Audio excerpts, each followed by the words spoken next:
السلام علیکم ورحمۃ اللہ وبرکاتہ۔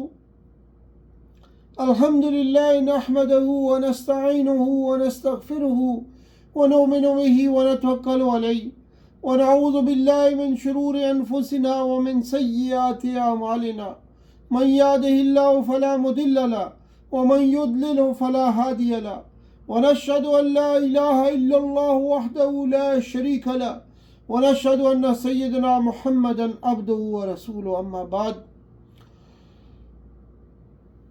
رمضان 2024 دورہ قرآن کے سلسلے میں آج ہماری سورہ مبارکہ سورۃ الکہف کا مطالعہ ہے۔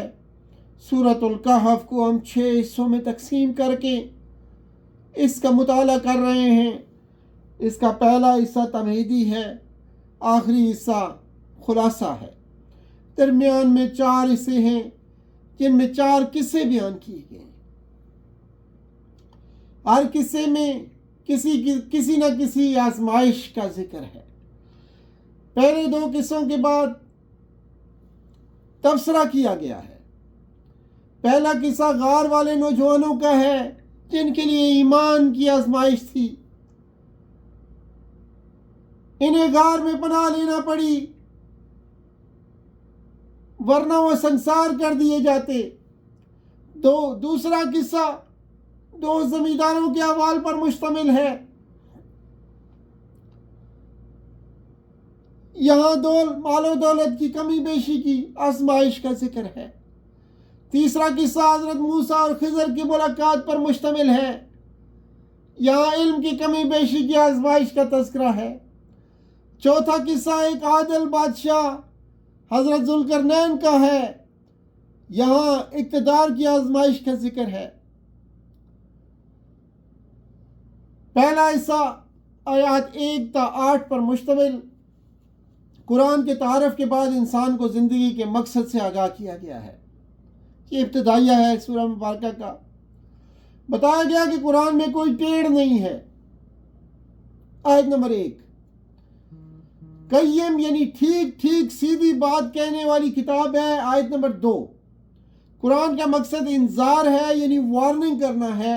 آیت نمبر 2، نیک لوگوں کے لیے تبشیر ہے۔ دوسری آیت سے یہ ہمیں بات ملتی ہے۔ قرآن عیسائیوں کے لیے بھی انذار ہے۔ آیت نمبر 4 میں بتا دیا گیا۔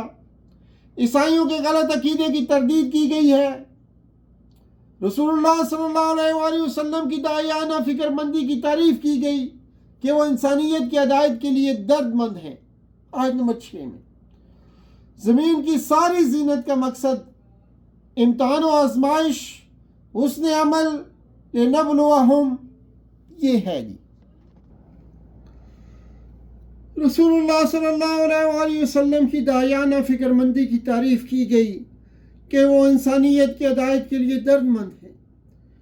زمین کی ساری زینت کا مقصد امتحان اور آزمائش حسن عمل لنبلوہم ہے۔ آیت نمبر 7 کی روح سے قیامت کے دن کی منظر کشی کی گئی ہے کہ وہ زمین کی ساری زینت تہ و بالا کر دی جائے گی اس دن۔ آیت نمبر 8 میں بتا دیا گیا۔ دوسرا حصہ آیات 9 تا 31 پر مشتمل ہے۔ اس میں اصحاب کہف یعنی غار والوں کا قصہ بیان کیا گیا ہے، جن کا ایمان ان کے لیے آزمائش تھا۔ انہیں غار میں پناہ لینی پڑی ورنہ حکومت وقت انہیں سنسار کر دیتی۔ دوسرے حصے کے 2 ذیلی حصے ہیں۔ پہلے حصے میں آیات 9 تا 26 پر مشتمل جس میں قصہ بیان کیا گیا۔ دوسرا حصہ آیات 27 سے 31 پر مشتمل جس میں اس قصے پر تبصرہ کر کے رسول اللہ صلی اللہ علیہ وآلہ وسلم اور صحابہ کو ہدایات دی گئی ہیں۔ اصحاب کہف توحید پرست تھے۔ صحابہ کو انہیں ہی کی طرح ثابت قدمی اختیار کرنے کا مشورہ دیا گیا۔ ان توحید پرست نوجوانوں کا اللہ تعالیٰ سے مضبوط تعلق تھا۔ آیت نمبر 10 میں بتایا گیا اللہ تعالیٰ نے ان نوجوانوں کو ہدایت کے اعتبار سے برگزیدہ کر دیا تھا۔ وَزِدْنَاهُمْ هُدًى، آیت نمبر 13، اللہ نے ان کے دل مضبوط کر دیے تھے اور انہیں ثابت قدمی عطا کی تھی. وَرَبَطْنَا عَلَىٰ قُلُوبِهِمْ. آیت نمبر 14. یہ نوجوان شرک سے بیزار تھے، توحید پرست تھے. ان کا عقیدہ تھا کہ اللہ زمین و آسمان کا رب ہے، اور صاف کہہ دیا ہم اللہ کے علاوہ کسی اور کو نہیں پکاریں گے. لَن نَدْعُو مِن دُونِهِ إِلَٰهًا. آیت نمبر 14.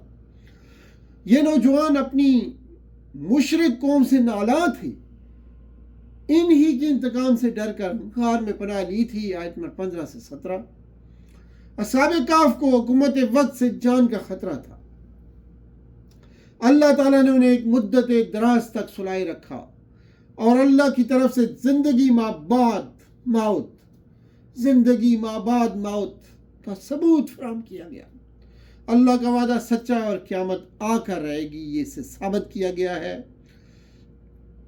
چنانچہ فرمایا آیت نمبر 21 میں وَكَذَلِكَ آثَرْنَا عَلَيْهِمْ لِيَعْلَمُوا أَنَّ وَعْدَ اللَّهِ حَقٌّ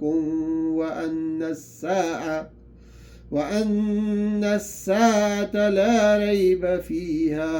ان نوجوانوں کی موت کے بعد عیسائیوں میں اختلاف ہوا. کسی نے کہا دیوار چن دو، کسی نے کہا ان پر عبادت گاہ بنا لو. آیت 21. ہدایت کی گئی کہ اصحاب کہف کی تعداد کے بارے میں بحث میں نہ پڑو، واقعے سے سبق حاصل کرو. نوجوانوں کی تعداد اور دیگر غیر ضروری باتوں میں اپنے آپ کو مت الجھاؤ. آیت نمبر 22. رسول اللہ صلی اللہ علیہ وسلم کو صحابہ پر مشتمل مومن صالح افراد کا ساتھ دینے، دنیا کی زینت کی طرف نہ دیکھنے اور قریش کی باغی اور فاسق قیادت کی اطاعت سے بچنے کی ہدایت کی گئی، اور بتایا گیا کہ یہ ایمان بھی آزمائش ہے. اصحاب کہف کو بنیادی مذہبی حقوق، fundamental rights of the faith میسر نہ تھے. انہیں غار میں پناہ لینی پڑی. مسلمانوں کو یہ حق عطا کرنے کی تلقین کی گئی کہ اسلام میں دین کے معاملے میں زبردستی نہیں ہے. تیسرا حصہ آیات 32 تا 59 پر مشتمل ہے. 2 زمینداروں کا قصہ بیان کیا گیا. ایک بڑا زمیندار تھا اور دوسرا چھوٹا زمیندار تھا. یہ 2 زندہ تاریخی کردار ہیں، ایک مادہ پرست مشرک اور دوسرا آخرت کا قائل توحید پرست. پہلا ناشکرہ اور دوسرا شکر گزار تھا. اس قصے کا مقصد مال و دولت کی کمی بیشی کی آزمائش ثابت کرنا ہے. اس حصے میں بڑے زمیندار کی خصوصیات جو بیان کی گئی ہیں. بڑا زمیندار تفاخر کی بیماری میں مبتلا تھا، دوسروں پر شان جتاتا تھا. میرے پاس تم سے زیادہ مال ہے اور تم سے زیادہ بندے ہیں. انا اکثر منک مالا واعز نفرا. آیت نمبر 34. یہ شخص دنیا پرست بھی تھا، سمجھتا تھا کہ یہ نعمتیں زائل نہ ہوں گی، یہ دولت ہمیشہ رہے گی، میرے باغ کو فنا نہیں ہے. ما اظن ان تبید هذه ابدا. یہ شخص منکر قیامت تھا، کہتا تھا میں نہیں سمجھتا کہ کبھی قیامت واقع ہوگی. وما اظن الساعة قائمة. آیت 36. یہ شخص شک میں مبتلا تھا اور جھوٹی آرزوؤں نے اسے الجھا رکھا تھا. سمجھتا تھا کہ بالفرض اگر قیامت واقع بھی ہو گئی تو اس کے بعد مجھے دنیا سے بھی زیادہ نعمتیں ملیں گی، وہاں بھی زیادہ شاندار جگہ پاؤں گا. وَلَئِن رُدِدتُّ إِلَىٰ رَبِّي لَأَجِدَنَّ خَيْرًا مِّنْهَا مُنقَلَبًا. آیت نمبر 36. یہ شخص مشرک بھی تھا. جب اس کا باغ تباہ کر دیا گیا تو اس کے لبوں پر یہی الفاظ تھے. اور وہ کیا الفاظ تھے؟ کاش میں نے اپنے رب سے شرک نہ کیا ہوتا. یا لیتنی لم اشرک بربی احدا. آیت نمبر 42. نہ وہ خود اپنی مدد کر سکا، نہ کوئی اور ہستی اس کی مدد کر سکی۔ غالباً یہ شفاعت باطلہ کا بھی قائل تھا۔ وَلَمْ تَكُنْ لَهُ فِئَةٌ يَنْصُرُونَهُ مِنْ دُونِ اللَّهِ وَمَا كَانَ مُنْتَصِرًا۔ آیت 43۔ چھوٹے زمیندار کی خصوصیات کیا تھیں کہ چھوٹا زمیندار توحید پرست تھا، اللہ کو ایک مانتا تھا، صاف کہتا تھا میں اپنے پروردگار کے ساتھ کسی کو شریک نہیں کرتا۔ وَلَا أُشْرِكْ بِرَبِّي أَحَدًا، آیت نمبر 38۔ مبلغ بھی تھا، امر بالمعروف اور نہی عن المنکر پر عمل کرتا تھا۔ چنانچہ اس نے پہلے شخص کو ٹوکا، اپنے محسن رب کا انکار کیوں کرتے ہو؟ تم نے اپنے باغ میں داخل ہوتے وقت ماشاء اللہ لا حول ولا قوت الا باللہ کے الفاظ کیوں نہیں ادا کیے؟ اللہ کے دنیاوی قانون عذاب و ثواب اور آخرت کی جزا و سزا دونوں پر یقین رکھتا تھا۔ آیت 40 اور 41 میں تذکرہ ملتا ہے۔ بڑے زمیندار سے کہا تیرا باغ عارضی ہے، تباہ ہو سکتا ہے۔ باغ کی تباہی کے وقت معلوم ہوا کہ کارسازی ولایت کا اختیار اللہ کا ہے۔ اللہ تعالیٰ اجر و ثواب اور انجام ہر اعتبار سے بہتر ہے۔ هنالک الولایۃ للہ الحق هو خیر ثوابا وخیر عقبا۔ آیت نمبر 44۔ آگے تبصرہ آتا ہے کہ یہ الحیات الدنیا یعنی دنیاوی زندگی کی مثال کھیتی کی سی ہے۔ واضح کیا گیا کہ اولاد اور اموال حیات الدنیا کی زینت ہیں۔ آدم و ابلیس کے قصے سے مشرکین مکہ کے ابلیسی رویے پر تنقید کی گئی کہ وہ اللہ کی تعلیمات وحی کا مذاق اڑا رہے ہیں، انہیں ہلاکت کی دھمکیاں دی گئی ہیں۔ آگے چوتھے حصے میں آیات 60 سے 82 قصہ موسیٰ اور خضر کا بیان ہے۔ ثابت کیا گیا کہ علم کی کمی بیشی بھی آزمائش ہوتی ہے۔ حضرت موسیٰ علیہ السلام کو یہ بتانا مقصود تھا کہ حضرت خضر جیسے بعض اللہ کے بندوں کے پاس ان سے بھی زیادہ علم ہے۔ اللہ کی ہر مشیت بھی کوئی نہ کوئی حکمت پوشیدہ ہوتی ہے اللہ کی ہر مشیت میں۔ حضرت موسیٰ کی دریاؤں کے سنگم پر اللہ کے ایک بندے حضرت خضر سے ملاقات ہوئی۔ فوجد عبدا من عبادنا، آیت 65 میں بتایا گیا۔ حضرت موسیٰ نے کہا کیا میں آپ کی صحبت اختیار کر سکتا ہوں تاکہ آپ کو دی گئی دانائی سیکھ سکوں؟ هل اتبعك على ان تعلمني مما علمت رشدا۔ آیت 66۔ علم کے لیے صبر ضروری ہے۔ حضرت خضر نے کہا آپ میرے ساتھ صبر نہیں کر سکتے۔ لن تستطيع معي صبرا، جس چیز کا علم نہ ہو اس پر صبر کیسے کیا جا سکتا ہے؟ آیت نمبر 67 میں بتایا گیا۔ حضرت موسیٰ نے کہا میں صبر کروں گا، آپ مجھے نافرمان نہ پائیں گے۔ حضرت خضر نے کہا شرط یہ ہے کہ آپ سوال نہ کریں جب تک میں خود نہ بتاؤں۔ پھر دونوں آگے چلتے گئے۔ فَإِنِ اتَّبَعْتَنِي فَلَا تَسْأَلْنِي عَنْ شَيْءٍ حَتَّى أُحْدِثَ لَكَ مِنْهُ ذِكْرًا۔ آیت نمبر 70۔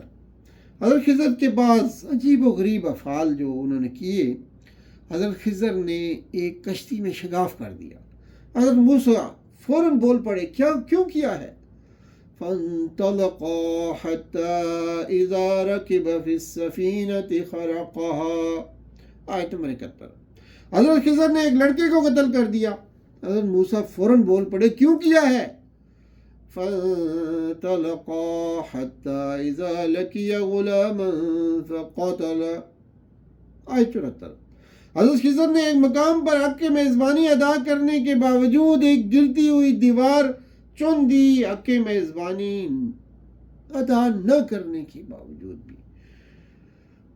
حضرت موسیٰ علیہ السلام فوراً بول پڑے کیوں کیا؟ فَوَجَدَ فِيهَا جِدَارًا يُرِيدُ أَن ينقض فاقامه. آیت نمبر 70. حضرت خضر نے کہا اب میری اور آپ کی جدائی ہے، ھذا فراق بینی و بینک. آیت 78 میں عجیب و غریب افعال کی پوشیدہ حکمتوں کا انکشاف ہوتا ہے جی. کشتی مزدوروں کی تھی، ظالم بادشاہ سالم کشتی چھین لیتا تھا، عیب دار کر دیا تھا کہ بادشاہ چھین نہ لے. آیت نمبر 79 میں بتا دیا گیا. لڑکے کے والدین مومن تھے، اندیشہ تھا کہ سرکشی اور کفر سے انہیں تنگ کرے گا. میں نے قتل کر دیا تاکہ اللہ بہتر اولاد دے دے. دیوار کے نیچے 2 یتیم بچوں کا خزانہ تھا. ان کا باپ نیک تھا، کان ابوہما صالحا. میں نے دیوار اٹھا دی تاکہ دونوں بالغ ہو کر یہ خزانہ نکال لیں.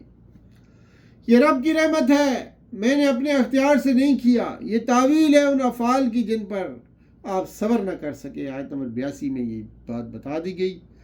آگے 5واں حصہ ہے جی، آیات 83 تا 102 پر مشتمل.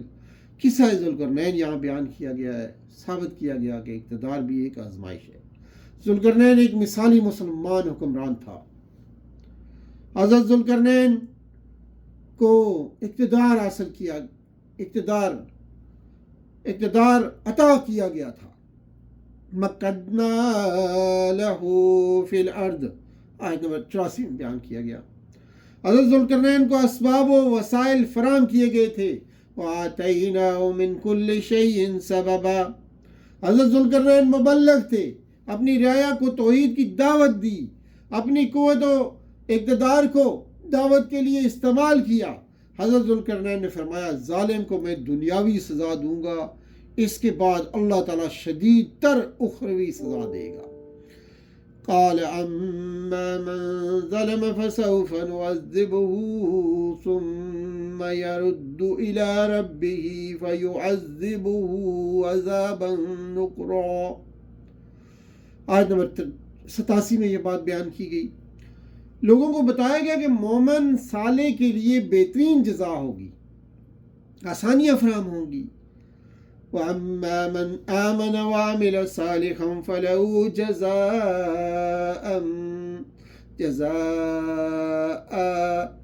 جَزَاءً الْحُسْنَى